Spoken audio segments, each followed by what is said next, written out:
بسم اللہ الرحمن الرحیم الحمد للہ والصلاۃ علی اہلہا۔ بڑی بابرکت راتیں ماہ مبارکہ رمضان کی آخری عشرے کی یہ راتیں، اور کیا کہنا ان راتوں کا کہ شب قدر 23ویں شب۔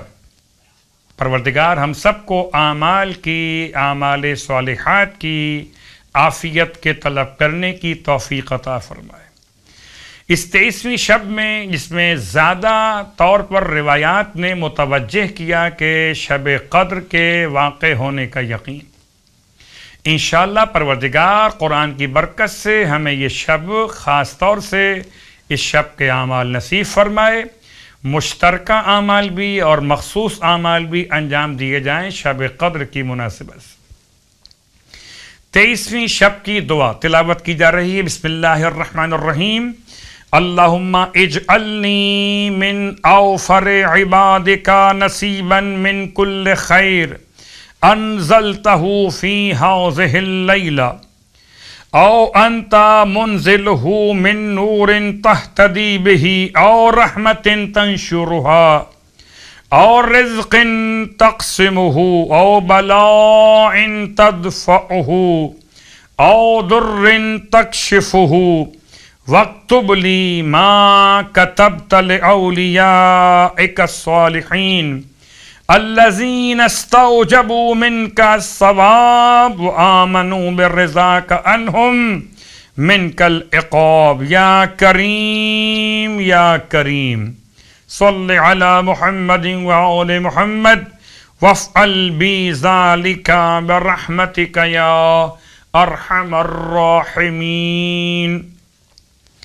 23ویں شب قدر، سارے اعمال انجام دیجئے، اور سلسلہ نماز کا جو بیان کیا جا رہا ہے مولا کائنات علی ابن ابی طالب علیہ السلام کی بارگاہ مقدس سے، اس سلسلے میں 8 رکعت نماز ہی بیان کی گئی اس رات کے لیے بھی۔ نمازوں کی روایات بہت زیادہ مختلف کتابوں سے مختلف انداز سے علماء نے بیان کی ہیں۔ ہم جو بیان کر رہے ہیں یہ روایت مولا کائنات علی علیہ السلام سے نقل ہوئی۔ 8 رکعت نماز 2 رکعت کر کے صبح کی نماز کی طرح 23ویں شب کی نیت سے انجام دی جائے۔ امام فرماتے ہیں اس نماز کے پڑھنے والے کے لیے آسمان کے دروازے کھول دیے جاتے۔ سبحان اللہ۔ پروردگار آج کی شب میں ہر اہل ایمان مرد و خاتون کے لیے، ہر اہل اسلام کے لیے اپنی رحمت کے دروازے کھول دے۔ اور اب اس نماز اور اس کے ثواب کے بیان کے ساتھ 23ویں دن کے روزے کا ثواب۔ سرکار ختم یہ مرتبہ صلی اللہ علیہ وآلہ وسلم ارشاد فرمائے 23ویں دن تم کو خدا وہ ثواب عطا فرمائے گا کہ تم پلے صراط سے انبیاء، صدیقین، شہداء اور صالحین کے ساتھ گزرو گے۔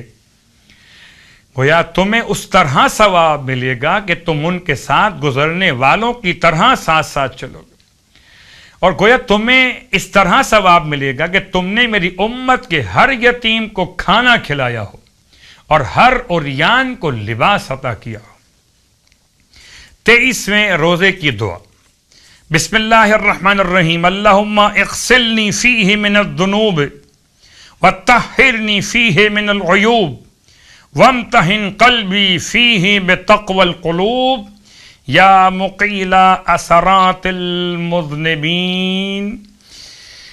اور چونکہ روزانہ آپ کی خدمت میں نماز کا تحفہ پیش کیا جا رہا ہے، اور آج جو نماز آپ کی خدمت میں پیش کی جا رہی ہے یہ نماز ہے حاجت کے پورا کیے جانے کی ایک اور نماز۔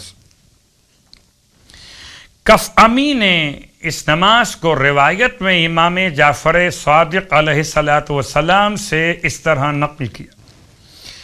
کیا فرماتے ہیں اگر کسی انسان کو کوئی حاجت ہو تو نصف شب کے وقت میں غسل کو انجام دے، پاکیزہ لباس پہنے، باوضو ہو کر، اور پاک اور پاکیزہ برتن کو ساتھ میں رکھ کر 10 مرتبہ اس پر سورہ انا انزلنا کی تلاوت۔ کسی برتن میں پانی لیا، گلاس میں یا کپ میں یا کسی پانی کی بوتل وغیرہ میں، اس میں آپ نے پانی لیا، 10 مرتبہ سورہ انا انزلنا کی تلاوت کی، اس پانی پر دم کیا، اور اس کے بعد خود مصلی پر جہاں سجدہ کرنا ہے اور خود اپنے لباس پر پانی کو چھڑک لیا۔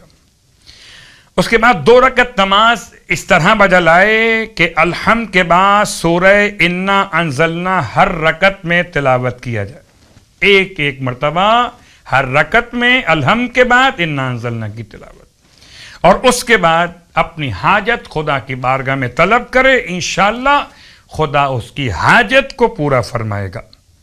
اس کتاب کا حوالہ ختوم و اذکار کتاب مصابیح القلوب سے۔ پروردگار تمام اہل ایمان کی مشکلات کو دور فرمائے اور تمام کی حاجات شرعیہ کو پورا فرمائے۔